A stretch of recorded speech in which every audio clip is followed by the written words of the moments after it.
You've now seen a detailed explanation of the mechanisms by which you can issue commands to your X10 devices. But what are some of these devices?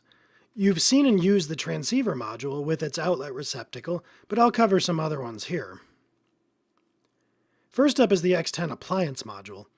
This is something of a misnomer in that you can use this module for pretty much anything you want. You can plug appliances into it, as well as fluorescent lights or incandescent lights. It responds to all combinations of house and unit code, but does not respond to dimming commands. It is for this reason that it is called an appliance module. It has on and off states. You wouldn't dim an appliance, and trying to dim a fluorescent light wouldn't work, and it wouldn't be good. So for those things, you must use this appliance module. I actually use them for my lamps because they're very versatile. One interesting item to note about these appliance modules is that they make quite an audible pop when you send them on and off commands. If it's quiet upstairs, I can actually hear them downstairs. There are two flavors of this module, the 2-pin receptacle and the grounded 3-pin receptacle, which you'll note have different model numbers. Be sure to order the one you need as appropriate.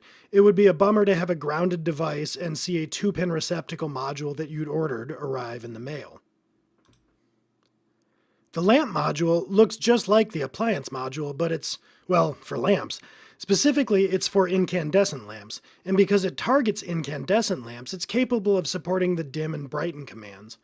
One of the pleasant side effects of the home automation setup that I've done in my own house is that it turns any incandescent light or lamp into a dimmable light or lamp.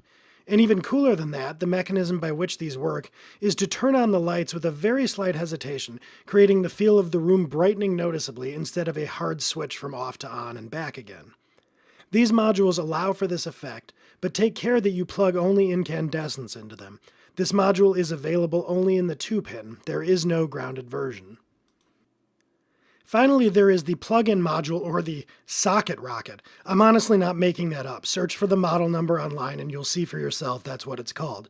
This versatile module can screw in anywhere that you'd put a light bulb.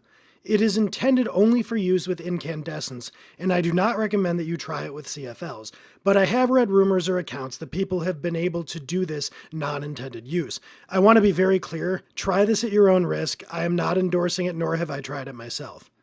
Unlike the last two modules, the socket rocket doesn't have a house and unit code you can just dial up, because it's too small. Instead, you program it by sending repeated pulses to the module once it's connected to power.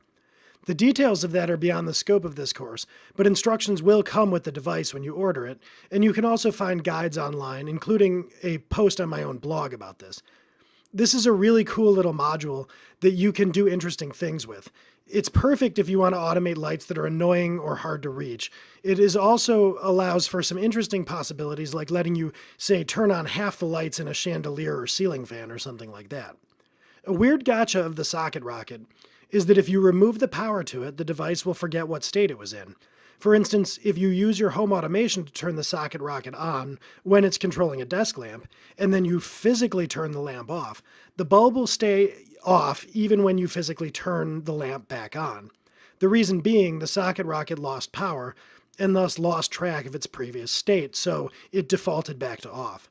If this isn't entirely clear, a good rule of thumb with the socket rocket is to use it in places where you only want to control your setup with home automation, and you don't plan to ever override your home automation network by physically turning the lights on and off.